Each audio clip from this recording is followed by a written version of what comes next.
Hello folks and welcome to my channel. Now for those who don't know me, my name is Simon and I'm going to be your host for what I'm hoping to be the next long-term project that I get involved in. So this game, a fantastic game I might add, is called Xenoblade Chronicles and I'm hoping to do a full series, so walkthrough, let's play, all of that good stuff. Going forward over the next few months.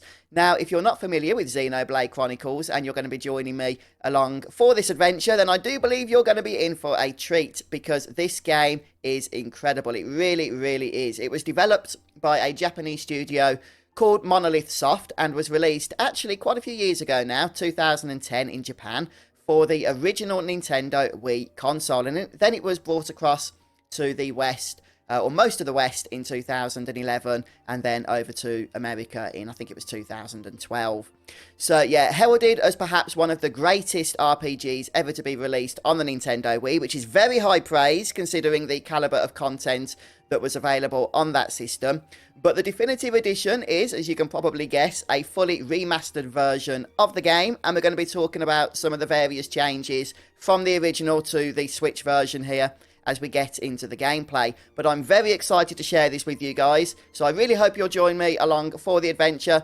And if you enjoy these videos, please don't forget to drop a like. That really does help support me. And maybe as well just share your thoughts if you're playing along, and any tips or strategies that you have and want to share, they will be well received as well. But we're going to be covering the whole of the adventure, at least that's the plan. So I'm going to be sharing various tips and strategies as we go here. And without any further ado, let's get started with a brand new game. Xenoblade Chronicles Definitive Edition, here we go. Please enjoy.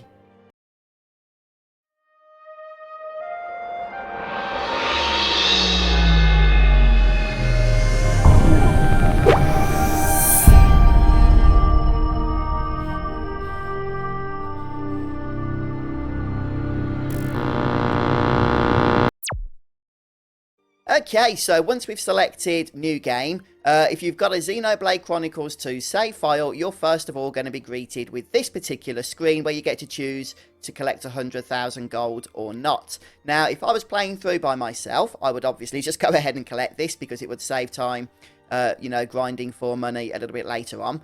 But I'm not going to do that because I understand that many of you following along may not have access to this particular choice, so you'll want to know when and how to get money. And I'm going to show you how to do that. So I'm not going to start with this bonus. But if you do have a save file from Xenoblade Chronicles 2, then by all means go ahead and select the collect option here. But just to be fair to everybody, I'm not going to do that and we'll select don't collect. And as always, for my walkthroughs, I will try and shut up during the cutscenes so that you guys can enjoy the visual pleasure that unfolds before us. And as with any JRPG, we're going to have some opening cinematics to sit back and enjoy. Long ago, the world was nothing more than an endless sea, cloaked in a boundless sky, reaching as far as could possibly be imagined.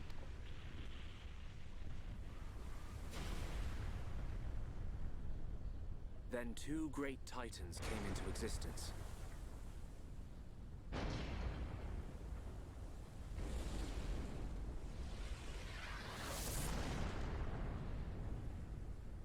The Bionis and the Mechonis.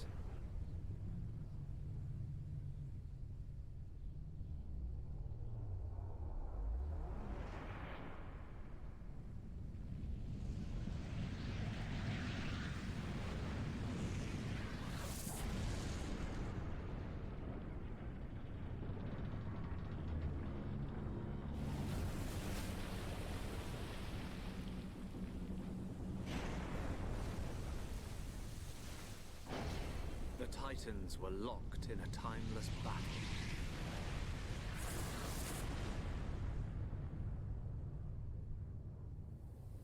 Until at last, only their lifeless corpses remained.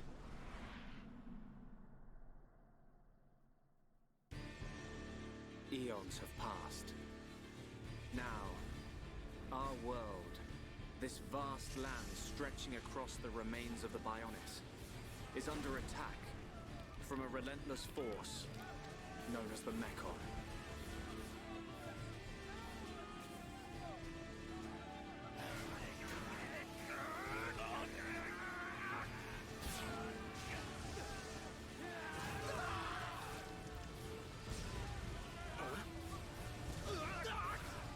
Retreat! Retreat! Ah! Ah! Get away from me!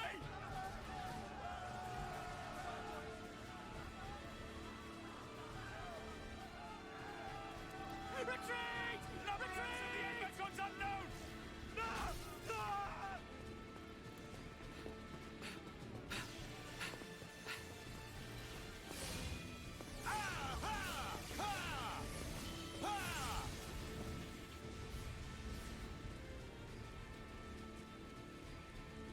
They're advancing down our weak right flank.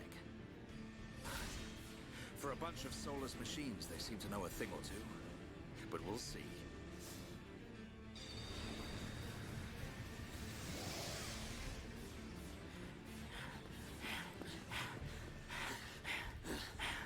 Young man, we've been given the order to retreat. We're pulling back the line to Colony 6. That's where we'll set up the last line of defense. Yeah, that's a good idea.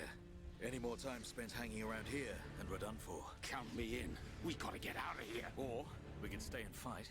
What?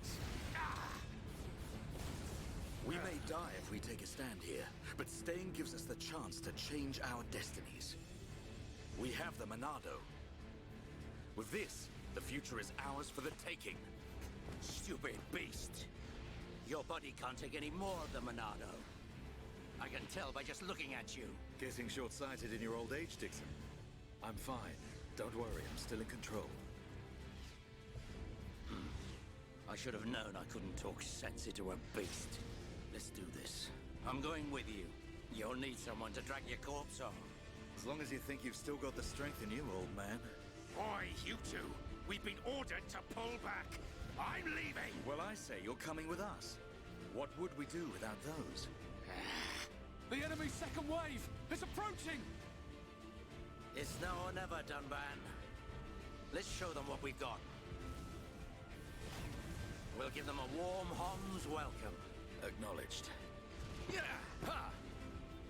What are they trying to prove? I'm not throwing my life away.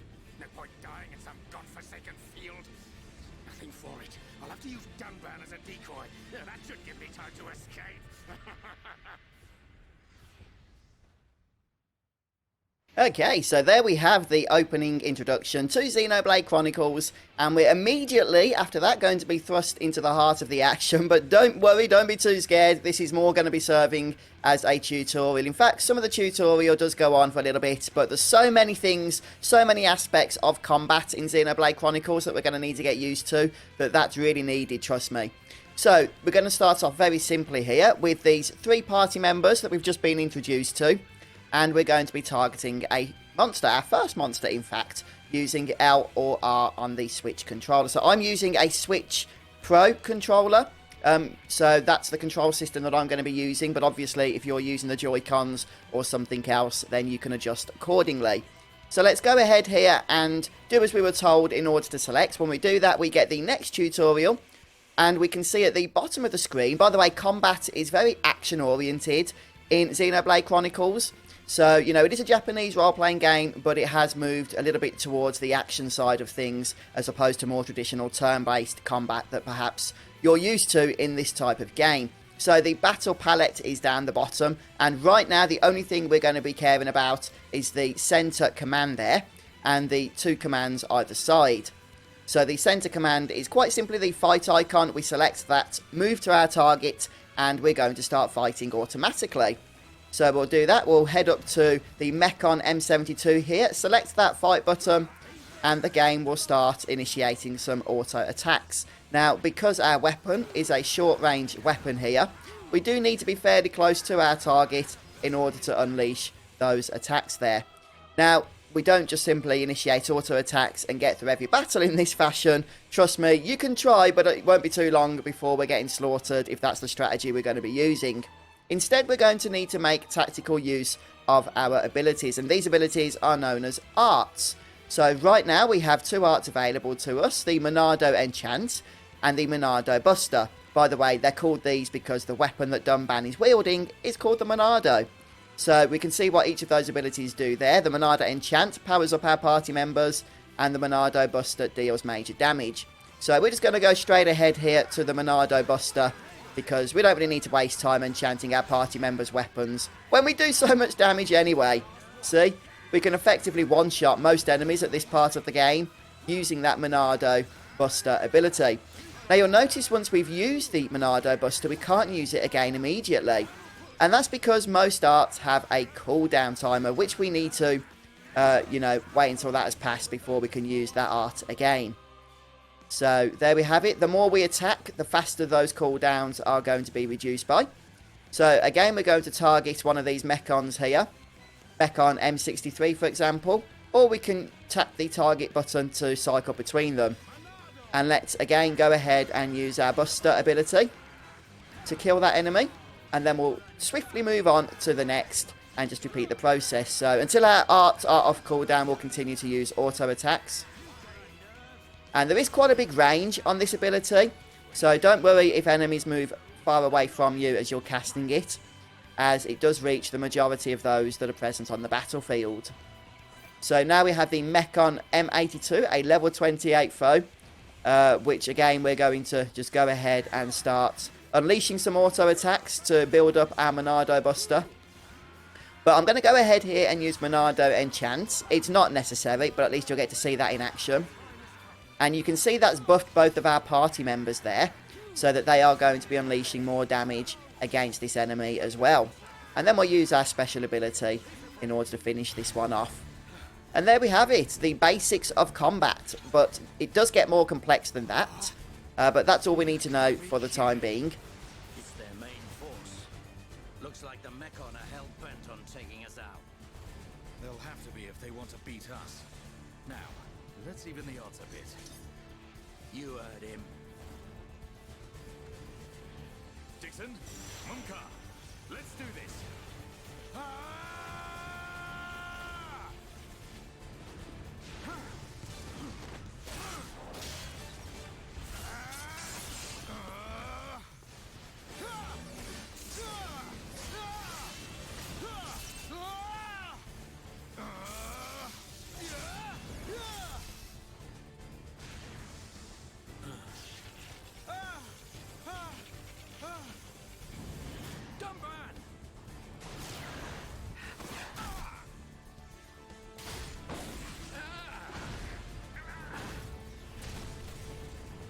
Going down that easily. Tomban, are you alright? What does it look like? I'm still good to go. Guess even a hero's gotta reach his limit eventually. Munka, what are you doing? That way is... Sorry, brothers. Hate to drop this on you, but it's the Monado they're after. So have fun keeping them occupied for me. I'm getting the hell out of here. Munka, you dirty... Now, don't worry. I'll organize your funerals. Well, see you, boys. Wait! Huh? If this is a joke, it ain't funny. Looks like this is it. At least we know our luck can't get any worse from here. Dumban? Dixon, take care of the survivors. Dumban, what are you playing at? Those idiots. I'll just come and get the Monado when everything's quieted down a bit. That thing's gonna be mine.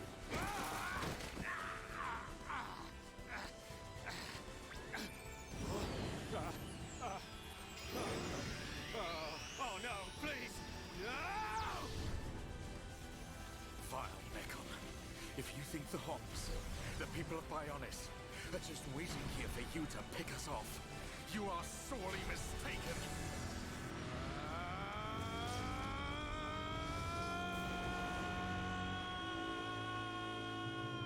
Yes, another epic cutscene there as we face off against the Mechons. Now, in case you missed out on the introductory or didn't fully understand the introductory cinematics, there is effectively a war, or was a war, between these two Titans. So the Bionis and the Mechon. And as you can see, they finished that battle a long time ago, resulting in the death of each Titan. But life has since sprung up. on the actual Titans themselves. Now, that's going to be the setting of Xenoblade Chronicles. So this battle, in effect, does continue.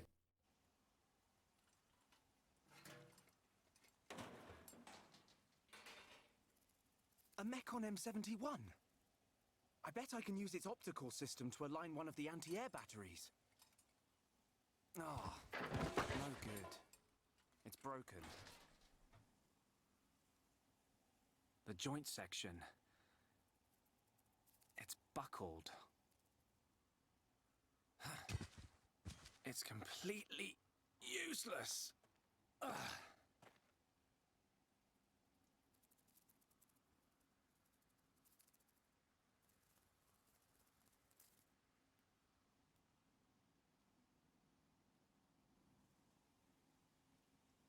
Huh? An M69!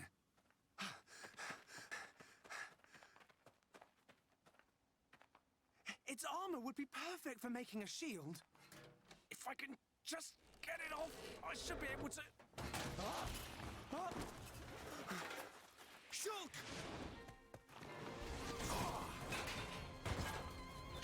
Ryan! It's not a Mechon. It's just a crab. Yes, this doesn't seem like the safest place to live. Or to be scavenging. And yeah, here we are. Quite fortunate, really, because it gives the game opportunity to give us yet another tutorial. So, first of all, we discover the landmark, which is the Mechon site. And what we're going to do here is just be taught a little bit about HP. This is very basic stuff, of course, but both party members and enemy foes have HP bars, which, once depleted, means that they are defeated in battle. Now, if party members are defeated in battle, there may be opportunity to revive them so that you don't get game over, but we'll talk about that a little bit later on. For now, all we need to focus on is defeating the colony Crabble here with our new party members. So these are Shulk and Rain, and these are going to be some main party members going forward. So we're going to be using some arts. Now, of course, we're not going to be using the Monado Blade as we were in the previous tutorial in the events that were taking place a year ago from our characters' points of view. So we're going to be using some basic combat arts here, starting from very low level as well. So we're not going to be as strong as we were. So let's begin by using backslash. Now, as you can see, it says attack from behind to deal additional damage. And if we do that, we just need to make sure that we position ourselves behind the foe. Not every art, by the way, is going to do more damage from behind. In fact, some arts are going to do more damage from the side or from the front of the creature. But this one, as you can see, it is behind. So once we've done that, we're going to get a little bit of a tutorial on talent arts, which is unique to each party member. So each have their own talent art. And we can do that by filling up the talent gauge in order to activate them. So we do that by using the other art. So let's go ahead now and move over. Oh, okay, the enemy died. So I don't get to show you the talent art, but at least you got to see it activate. So what we're going to do now is open the treasure chest, and we're going to have another fight here. So this is to introduce us to the green field, which shows us that an enemy has detected us, and we can't escape from that field. So we do need to kill this enemy. He is part of the story anyhow. So let's go ahead, select, target, and attack. And then we get a bit of information on aggro. Now, this is a lot of information that's coming our way. I understand that. Don't you know, feel bad if you don't understand it all or if you're forgetting some of it.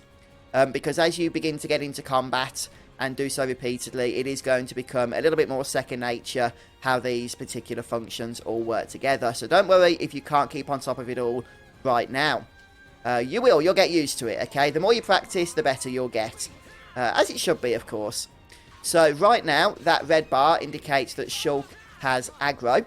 So now that red bar's disappeared, Rain has aggro, which actually gives us opportunity to move behind the enemy in order to use backslash, which is stronger from behind, as we learned previously. Wandering off by yourself. Stay where I can keep an eye on you. It's pretty dangerous outside of the colony. There are all kinds of monsters. Yeah, but thanks to you, we got its shell.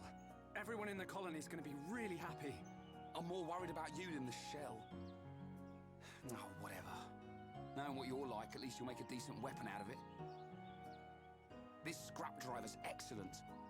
I just learned by watching Dixon make weapons. Of course, Dunban's weapon still beats them all. The Monado.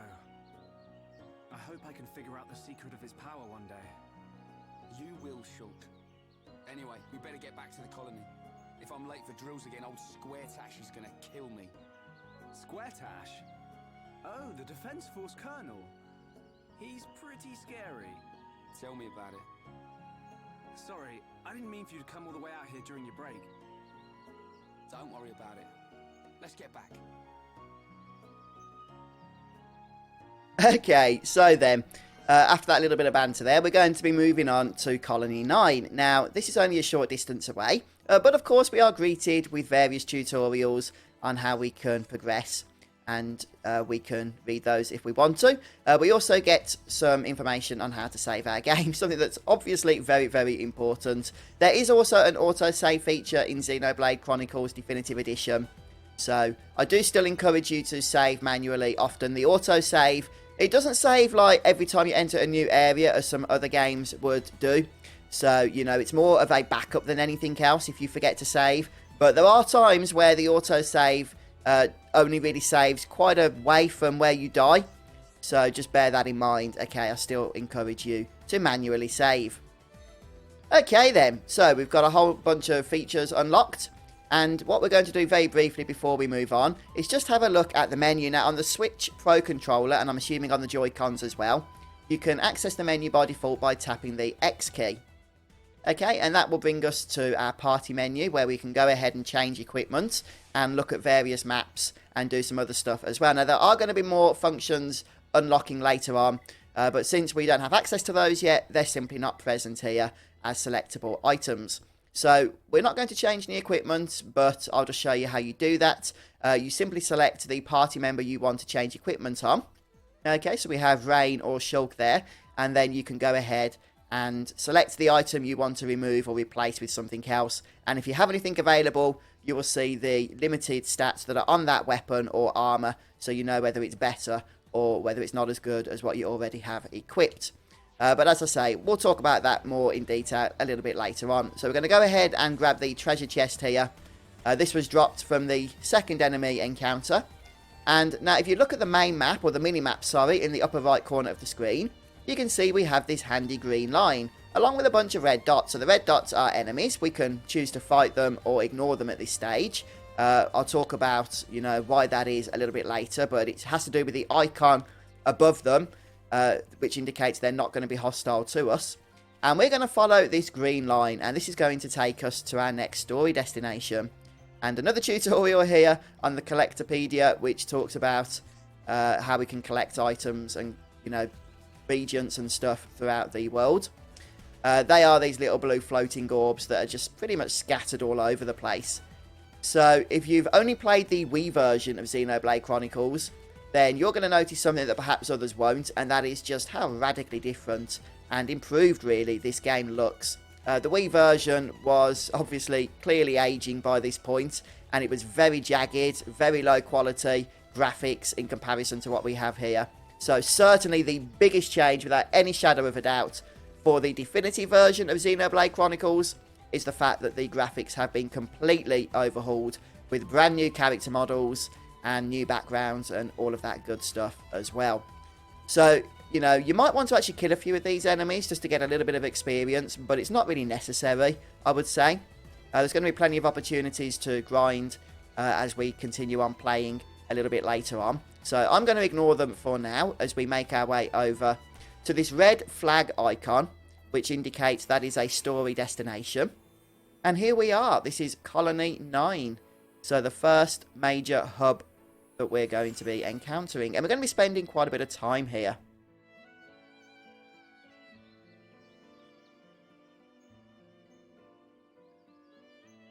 Here we are. I better stop in at HQ. You off to the weapon development lab? Yeah, when I've sold any parts I can't use. All right. See you later.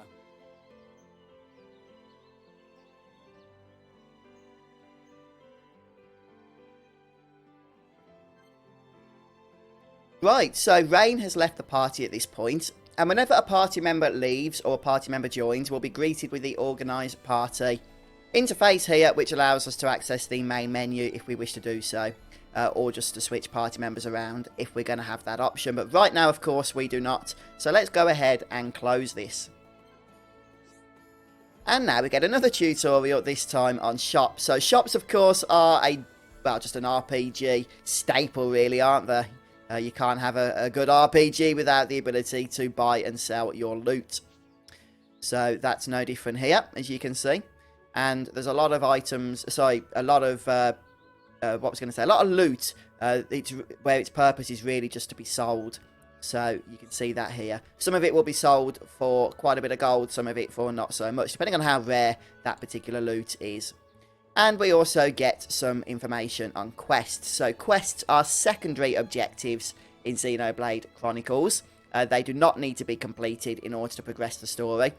And in fact, I'm not going to be doing any quests immediately. Now, it might be, you know, natural in a JRPG when you see some optional content to just get it started and get it done in order to power up your party as soon as possible. But there's actually reason not to do that here, which we'll talk about a little bit later. But it has to do with affinity between various party members. So we'll sort that out later on. For now, I'm just going to be ignoring quests and focusing pretty much on the story itself. Okay, some information on trading. You can just go through all this at your leisure, of course. And here we have a landmark, main entrance. So landmarks are very important. They're scattered all over the place, and they are tied to a fast travel system, which we'll get to experience a little bit later on as well. Okay. So next up then, we're going to start by just heading over here to the east, and that should trigger another landmark. Yes, this is Aetherlight. And we're just going to get a few landmarks here to get us started. So you can interact with some of the shops if you want to. But there's really no need to right now. So next up we should find Gem Man's stall, which is just over here. You can see with the, with the object that's kind of strange. So there we have it, Gem Man's stall. So these are all places we'll be able to fast travel to later on. And then we're going to head over to the giant bridge. Once again over to the east, which is going to unlock another landmark for us. So this one's a bit of a trek, but it gives us opportunity just to explore, or not explore, but experience the vast landscape and beautiful vistas of Xenoblade Chronicles. And as you can see, they really are magnificent, aren't they? Yeah, they did go all out with this game. So there we have it. That's another landscape. That one was Central Plaza. And then we're just going to head north across the bridge here. And as you can see, this will bring us to a story destination along with a tutorial on landmarks. Although I've just gone ahead and shared that with you. But there we have it. The fortress entrance is our next one. So let's just continue on to the cutscene.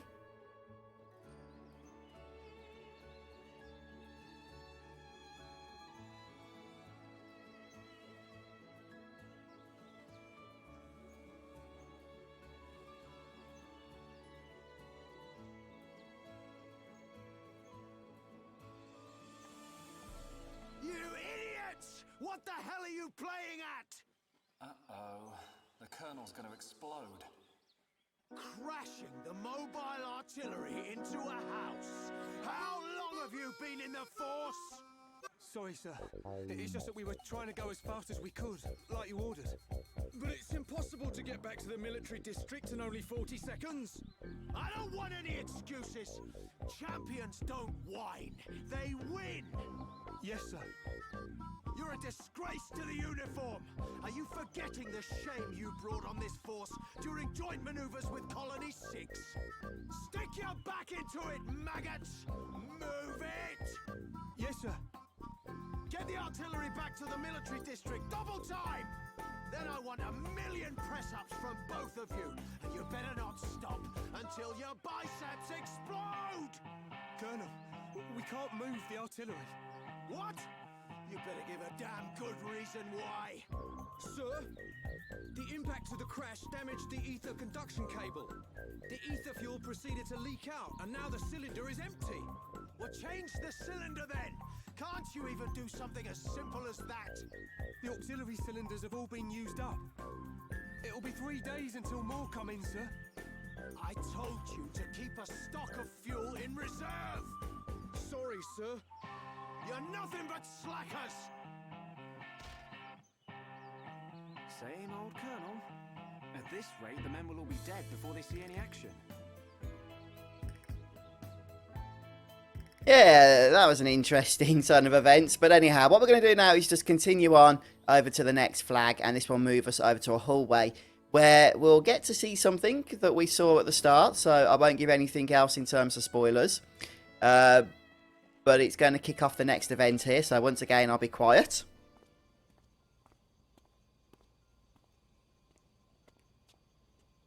All right, Shulk. How are you? Dixon! When did you get back to Colony? So you remember Dixon probably from the start of the game as one of our 3 party members, along with Dunban. Monado research has been going well. I made the right choice leaving you in charge. Your research notes really helped. So, you can activate it now then. Well, anyone can activate it. The problem is controlling it. Yeah, for everyone except him. Yes. If anyone other than Dunban were able to control the Monado, we could surpass any military force in the world. You think so? What are these hidden functions you mention? It's still only conjecture, but it's starting to look like the Monado might be something far more significant than just a weapon for defeating Mechon. I see. And the evidence to support your theory? It's the symbol that appears in the center when it's activated. What I know is, the central piece is made from multi-layered glass. The symbol appears on the top layer, and each layer is constructed differently. So it's possible that other symbols could appear on different layers. Which means... the Monado might conceal even more power. Am I right? If we could just unlock the Monado's power. Dunban! Dunban! Prioritize the most severely injured! Come on, get a move on! Dunban! Don't look like that. I haven't gone yet. Shulk.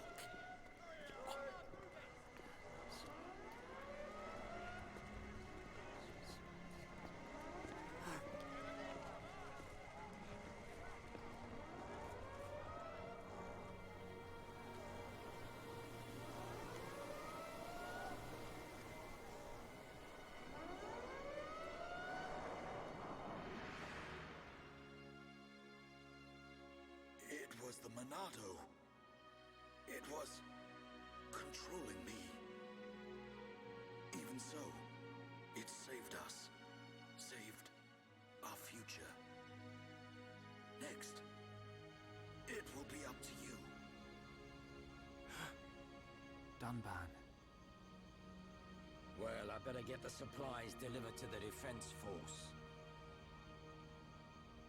I'll drop round the HQ and see how they're getting on.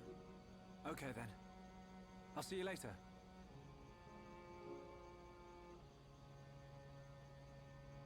Shulk, you're spending too much time in the lab. Either that or rummaging for junk in the scrapyard. It ain't healthy for a kid your age. That's why you're always looking so pasty. You should get out, get some fresh air once in a while. All right, I'm off. Yeah, so the Monado is clearly going to be playing a very important role throughout Xenoblade Chronicles. And we've only just begun to scratch the surface of it now, but I wonder what happened to Dunban. So he was obviously injured in the opening battle. So we're going to be switching over to him in a moment's time here, as we continue on with our cutscenes.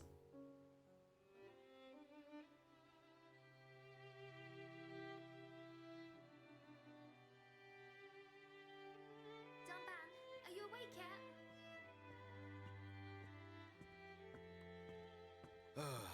Is it time to eat already? You didn't have to bring it yourself. You could have just called me. Don't be silly. Do you want me to feed you? Don't treat me like an invalid. I'm better than I was a year ago. Much better. I really thought I lost you back then. Yes, but now I'm almost well enough to handle the Monado again. Dunban, don't say that. The Mechan have gone now. Oh, why would you say that? I just mean I'm prepared. Sorry. Okay. More importantly, eat up before it gets cold. I made something really special today. Don't feel like you need to stay here then, Fiora. Go and make your next delivery. Huh? Well, I'm sure you'd like Shulk to try some while it's still hot. That's okay. Shulk has no sense of taste. He'll say it's delicious even if it's stone cold. In which case, today he would actually mean it. Maybe. I'm fine, Fiora. Off you go. Okay. Yeah, so we've just been introduced to Fiora, who is Dunban's sister. Thanks. And obviously she's very concerned for her brother after he was injured in the Great Battle a year ago. And she's been nursing him back to health since. So she's not particularly, you know, happy about the fact that he wants to get back into battle as quickly as possible, it seems. As wielding the Monado has certainly already taken its toll. To use the Monado again. So when Fiora is not looking after her brother, she's going to be spending her time making lunch for Shulk and bringing that to him. So that's going to be our first story quest. So story quests are actually different to the quests that we saw earlier on. These are quests that you have to do in order to advance the story, but they're also not easily missed because the main objective, the main game objective, is going to point you to them so that you know you need to do them. So let's go ahead and accept this, and yes, we can go ahead and view our quests at any point in the quest log. So pretty standard stuff, really. And you can also see that the quest has been added onto the map as well, so that we can know where we need to go. And yeah, we're going to go ahead and leave Dunban and Fiora's house here as we start making our way back over to Shulk. But I'm going to actually finish the first episode there for today. So what we're going to do is just go ahead and save our game so you can see how to do this. Very, very easy. Now, if you're using a Pro controller, or again, I assume it's the same if you're using Joy-Cons, just tap the plus button, and that will bring you to the system menu, not the party menu, the system menu, where you can then go ahead and select save. So I've deleted most of my save games. Oh, I missed one here. We'll go ahead and just save over this then. So I do want to start fresh with you guys for this particular playthrough. But thank you so much for joining me today, folks. And if you did enjoy the episode, don't forget to drop a like, as that really does support the videos that I make. But have a wonderful day, and we'll catch up next time as we go and take Fiora over to meet Shulk and give him his well-deserved lunch. Take care, everyone. See you soon. Goodbye.